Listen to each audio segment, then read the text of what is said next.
Bonjour à tous et bienvenue dans le journal du théâtre. À chaque fois, nous vous emmenons dans des endroits exceptionnels et nous vous faisons découvrir des spectacles à ne pas manquer.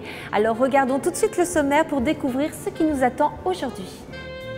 Pour commencer, je vous propose une pièce historique et politique palpitante de Régis Vlachos au Lucernaire. Puis plein feu sur les Molières, dans les coulisses des Folies Bergères, pour rencontrer tous les artistes de cette prestigieuse édition. Et c'est au Théâtre de la Tempête que nous débutons ce journal du théâtre avec Mysterioso. Dans une prison, 5 femmes incarcérées pour différents crimes vont faire la connaissance d'une 6e, à qui elles vont chacune dévoiler leur histoire, leurs doutes, leurs envies et la raison de leur détention. Une pièce de Kofi Kwaulé, mise en scène par Laurence Renpenel, à aller voir à la cartoucherie. C'est intime. Le cœur te revient. Alors, je dis c'est intime. Un homme qui se laisse aimer. J'aime ses caresses. Je pensais pas qu'elle le ferait. Vous savez pourquoi? Je pensais pas qu'elle le ferait. Ils ne seront jamais comme les tiens, mais ça les met en valeur. Je pensais pas qu'elle le ferait. Ce texte d'Elena Brajova, faut le reconnaître, était d'une connerie désespérante. L'histoire se déroule dans un ancien couvent converti en prison pour femmes. Et donc il y a 5 détenus. Arrive une intervenante, une comédienne, travailleuse sociale, qui vient monter un spectacle de pom-pom girl avec elle. Qui avez-vous tué? Ici? Faites-moi rêver. Combien ils vous donnent pour ça? Bah allez, dites-le-moi. À quel prix ont-ils estimé votre vie? Je ne suis pas d'ici, de dedans. Je suis de dehors. En fait, ça traite de l'enfermement. On est en prison, mais ça pourrait aussi bien être dans un couvent, dans un hôpital psychiatrique. Donc il y a ces 5 femmes qui ont toutes des parcours de vie assez difficiles. Pourquoi on met quelqu'un en prison et qu'est-ce qui se passe? Il y a cette perte d'identité, cette souffrance, ce manque de liberté, enfin voilà. Et moi je suis...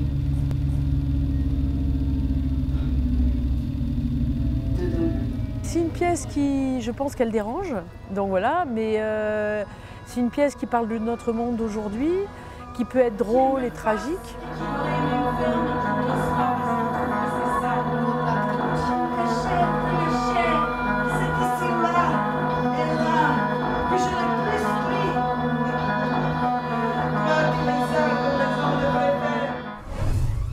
Dans le spectacle partisan, c'est la résistance dans toute sa complexité qui se déploie sous nos yeux, avec les trahisons et les lâchetés qui y sont liées. On retrouve sur les planches 3 jeunes acteurs prometteurs qui traitent un sujet historique avec gravité et humour. Même si l'histoire est écrite, c'est au spectateur de penser ce qu'il reste à faire à présent. Une image de la France d'hier qui pourrait être celle d'aujourd'hui. Vous êtes des gamins, vous êtes des hommes. Tiens, c'est tout ce que vous êtes. When they poured across the border, I was cautioned to surrender. This I could not do. I took my gun and vanished. 3 jeunes partisans qui sont réunis juste avant le 27 mai 1943, avant la première réunion du Conseil de la Résistance. Mais on va pas faire de politique quand un pays est occupé quand même. Mais c'est justement pourquoi on est là. Mais non. De Gaulle et Rex, il voulait qu'il y ait plus de gens de droite à cette réunion du Conseil de la Résistance. Bah tiens, pour qu'elle soit légitime, je crois. C'est compliqué la résistance. On voit 3 caractères, 3 typologies complètement différentes. La droite, les communistes, les socialistes et surtout une femme. Et qui vont se tirer dans les pattes et qui vont s'affronter, voir aussi leurs points communs, voir leurs différences et sachant qu'ils ont 20 ans, on est en 43 et on résiste. Écoutez là, ils sont 16, à peu près d'accord sur rien, et pourtant ils discutent dans le calme, sans s'insulter. C'est une pièce actuelle, féministe, drôle, qui touche absolument chacun d'entre nous. C'est quoi être un homme aussi, c'est quoi être une femme aujourd'hui, c'est quoi vivre.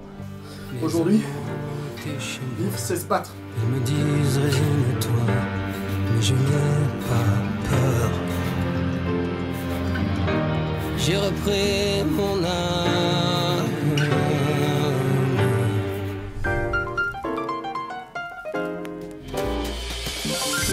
Comme vous le savez, hier soir s'est déroulée la 26e cérémonie des Molières. Bien entendu, le journal du théâtre y était et nous sommes ravis de vous faire partager cette grande fête du théâtre durant toute cette semaine.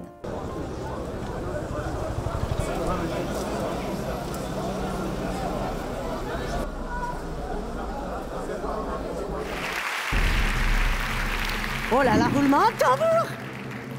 Et le Molière de la comédienne, de la meilleure comédienne dans un spectacle de théâtre public, est attribué à Valérie Dréville. Et c'est une très grande comédienne que vient récompenser ce Molière. Valérie Dréville a joué sous la direction des plus grands metteurs en scène, d'Alain Françon à Claude Régis, en passant par Antoine Vitez. Merci. Merci infiniment, merci beaucoup. Je voudrais partager ce Molière avec mes partenaires des Revenants, François Loriquet, Mélodie Richard, Jean-Pierre Gosse, Mathieu Sampeur et avec Thomas Ostermayer. Je voudrais ajouter quelques mots. Je voudrais demander à Madame la ministre de la Culture d'être particulièrement attentive aux conditions de la création et de la recherche. Je voudrais également lui demander de tout mettre en œuvre pour que le gouvernement n'agrée pas l'accord du 22 mars sur l'assurance chômage. Merci.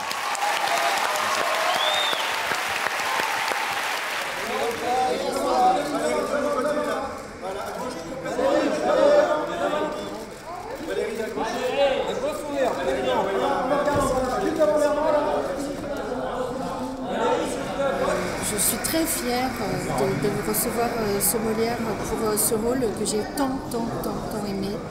Et j'ai tant aimé cette aventure avec Thomas Ostermayer. J'ai beaucoup appris et avec mes partenaires. C'est un travail où beaucoup d'enjeux étaient fondés sur le rapport aux partenaires. Donc j'ai vraiment envie de partager ce Molière avec mes partenaires. C'est exceptionnel pour un acteur de rencontrer Thomas Ostermayer parce que pour lui, tout repose sur l'acteur. Et il le dit lui-même, il dit ici, il n'y a pas tant de décors, il n'y a pas d'effet de mise en scène. C'est vous les acteurs qui faites tout. Et il donne énormément toute sa confiance pour que les acteurs créent leur propre rôle et soient sur scène des poètes. Merci. Pourquoi trembler? Le Molière de la meilleure comédienne dans un spectacle de théâtre privé est attribué à Isabelle Gélinas. Dans Le Père de Florian Zeller, elle joue la fille d'un vieil homme rongé par la mort qui rôde, un homme qui voit ses forces physiques et mentales décliner. Que se passe-t-il quand les rapports de force s'inversent, quand les parents deviennent les enfants? Comment les accompagner et les supporter? C'est une des questions qui traverse le personnage joué par Isabelle Gélinas, qui reçoit ce soir son premier Molière. Moi, quand j'étais enfant, au Canada, mon premier contact avec le théâtre, c'est quand la Comédie Française venait jouer. Et donc, j'ai découvert Molière, le théâtre, par Robert. Et voilà, et c'est devenu mon père spirituel. Et quelques décennies plus tard, je reçois un Molière pour le père avec Robert. Donc, c'est merveilleux. Bravo. Merci beaucoup. Bravo.